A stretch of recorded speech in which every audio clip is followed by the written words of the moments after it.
안녕하세요. 김성길 목사와 함께하는 예수님 이야기 제1단원. 이 시간에는 109회가 되겠습니다.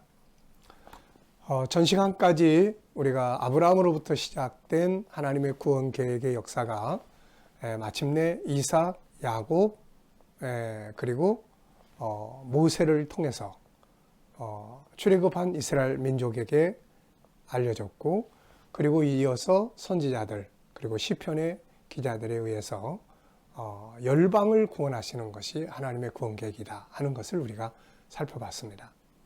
예수를 믿으면서 가장 중요한 것은 예수님을 통해서 우리를 구원하신 그분의 계획이죠. 그래서 단순히 신앙생활이 예수 믿어서 세상에 물질 복받고 평안하고 잘 사고 여기에 머물러 있으면 안 돼요. 그분의 계획을 알아야 되는 거죠. 예수님은 아버지의 계획을 이루기 위해서 이 땅에서 목숨을 바치신 거고, 우리는 그분이 목숨 바치신, 그래서 인간을 구원하기 위해서 만들어 놓으신 그 구원의 법을, 구원의 방법을 온 세계에 알리고 전해서 에덴에서 추방된 이후 멸망으로 들어가는 모든 인간을 구원하고자 하시는 하나님의 이 계획을 이루어 드리는 일에 우리가 삶을 헌신하고 동참할 수 있어야 되고, 우리 자녀들의 바로 그런 일을 위해서 일할 수 있도록 교육하고 이끌어 가야 되는 것이죠. 이 시간에는 이제 신약 시대에 넘어와서 예수 그리스도를 통해서 이게 구원 계획이 또 계속 또 전달되고 있는 것을 볼 수가 있습니다. 418페이지를 한번 보겠습니다. 예수 그리스도를 통해서 나타난 세계를 향한 하나님의 구원 계획. 예수님은 이제 이 땅에 오셔서 3년 동안 사역을 하셨죠. 그리고 십자가에 죽으셨습니다. 그분이 이제 사역을 하실 때도 보면은 유대인만 구원하신 건 아니에요.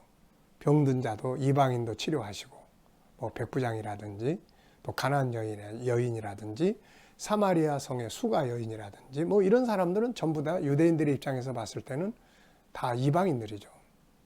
근데 주님은 그들 다 치료하고 그들 다 구원하시고 다 하신 거예요. 직접 이제 말씀하신 내용을 우리가 한번 보면, 그분이 유대인만이 아니라 온 세계를 구원하고자 하신 하나님의 계획을 직접 이제 하나님이신 성자 하나님이신 그분이 직접 말씀을 해주셨죠. 대표적인 말씀들이 마태복음은 28장 19절 20절 모든 족속으로 제자를 삼아라. 마가복음 16장 15절 천하 만민에게 가서, 누가복음 24장 47절로 48절 예루살렘에서 시작하여 모든 족속에게 전파될 것이 기록되었으니 너희가 이 일의 증인이라. 사도행전 1장 8절 예루살렘으로부터 유다와 사마리아와 땅끝까지. 이게 바로 우리가 믿는 우리 주님께서 믿는 자들에게 주신 명령이죠. 유언이라고도 합니다. 명령입니다. 그래서 우리 모든 믿는 자들은 이것을 항상 염두에 두고 살아야 되는 거죠. 예루살렘 내가 사는 곳, 우리로 말하면 내 가족, 여기서부터 사마리아, 유다, 내 이웃, 내 민족, 더 나아가서 땅끝까지 모든 족속, 모든 민족에게 복음이 전해지기 위해서 내가 할 수 있는 곳에서는 내가 하고, 내가 할 수 없는 곳에는 사람을 보내든지 내가 가든지 간 사람들을 돕든지 그 나라의 지도자들을 잘 훈련시키고 도와서 그 일을 하게 하든지 이렇게 해야 되는 거죠. 예수님은 이 땅에 오셔서 많은 말씀을 또 가르쳤어요. 그 가르침 속에 비유들이 등장을 합니다. 근데 이 비유들을 보면은 전부 이게 인류 구원, 모든 나라, 모든 민족을 구원하는 이야기를 비유 속에 담아 놓으셨어요. 먼저 마태복음 13장 47절 50절에 보면 그물의 비유가 나와요. 주님은 천국은 그물을 쳐서 각종 물고기를 잡는 것과 같다라고 이야기했어요. 각종 물고기예요. 한 종류만이 아니죠. 모든 종류의 물고기를 잡는 것. 인류는 하나지만 보면은 각 나라마다 사람들이 있잖아요. 그들 구원하는 거예요. 혼인잔치의 비유가 있습니다. 마태복음 22장 1절로 14절에 보면 혼인잔치.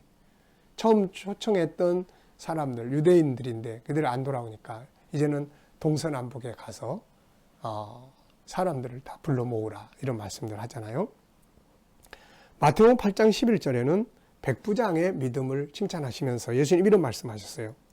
동서남북에서 많은 사람들이 아브라함과 이삭과 야곱과 함께 천국에 앉게 될 것이다. 창세기 12장 3절에서 하나님이 아브라함한테 너를 통해서 땅의 모든 민족이 복을 받으리라 하셨잖아요. 그게 예수님 다시 말씀하신 거예요. 세 번째는 그의 사역을 통해서 보여주신 세계를 향한 구원 계획이 있습니다. 주님은 말씀으로만이 아니라 직접 사역을 통해서 하나님의 구원 계획이 유대인에게만 있는 게 아니라 이방인들에게도 이루어져야 할 것임을 보여주셨죠. 마태복음 8장 5절로 13절에는 백부장의 하인을 치료하시고 백부장이 아브라함과 함께 천국에 들어간다 이런 말씀하셨고, 마태복음 15장 22절로 28절에 보면 가나안 여인의 딸을 치료하시고, 그 다음에 또 요한복음 12장 20절 30절에 33절에 보면 헬라 사람을 또 만나셨고, 요한복음 4장 1절로 36절에 보면 사마리아 여인과 그 마을 사람들을 구원하시는 것을 볼 수가 있습니다. 네. 자, 그리고 나서 이제 예수님을 통해서 이렇게 온 세계를 향한 복음 운동의 말씀이 이제 제자들에게 막 가르쳐졌잖아요. 제자들한테 직접 주셨으니까. 근데 이때 이 제자들한테는 좀 문제가 있었어요. 그게 뭐냐면 민족주의였습니다. 유대인들, 특히 갈릴리 바다를 중심으로 해서 이렇게 부름받았던 사람들, 또 그 외에 유대인들이 다 대부분이 다 유대인들이잖아요. 제자들이. 그러니까 이 사람들의 개념 속에는 항상 이방인들에게는 들어가면 안 돼. 이방인 집에 들어가면 안 돼. 그래서 이 사람들은 나중에 구원은 유대인만 받는 거야 라고 생각할 정도였어요. 우리가 그 대표적인 말씀 한 것을 보면은 사도행전 10장 28절에 보면은 베드로가 이방인인 고넬료의 집에 갔을 때 이런 말을 한 걸 볼 수가 있어요. 이르되 유대인으로서 이방인과 교제하며 가까이 하는 것이 위법인 줄은 너희도 알거니와. 이 사람들은 이방인의 집에 들어가는 것을 위법으로 이야기를 했어요. 그래서 이건 법을 위반하는 거예요. 불법이에요. 이거는 법을 어기는 거예요. 그러니 어떻게 이방인에게 접근을 해서 복음을 이야기를 할 수 있겠습니까? 그래서 하나님께서 베드로에게 이것을 환상으로 보여주시고 성령의 음성을 통해서 내가 지시한 것을 지시한 대로 가라. 예? 따라가라. 명령을 하셨어요. 나중에 베드로가 고넬료의 집에 가서 복음을 이야기를 하니까 그 집에서 성령 받고 하니까 나중에 그 이야기, 나중에 그 베드로가 고넬료 집에 갔다 왔다는 걸 아는 유대인들이 막 비난하잖아요. 그때 베드로가 뭐라 그럽니까? 내가 가고 싶어서 간 줄 아냐? 성령께서 하나님께서 이렇게 인도하셔서 가서 이렇게 하니까 우리에게 주신 성령을 그들도 받더라. 우리가 어떻게 하나님의 일을 막을 수 있느냐? 이렇게 이야기한 걸 볼 수 있죠. 그럼에도 불구하고 아무래도 그들의 생각이 이게 젖어 있기 때문에 이방인들을 향한 복음 운동이 주저주저 했던 거죠. 이때 이방인들을 위해서 준비된 사람이 있었습니다. 같은 유대인인데 로마의 시민권을 가지고 있고 당시 세계를 이끌어가는 헬라 철학에 능통하고 헬라어에 능통했던 사람, 그러면서도 율법을 자세히 아는 아주 이 골수 유대 사도 바리새인파의 바울이죠.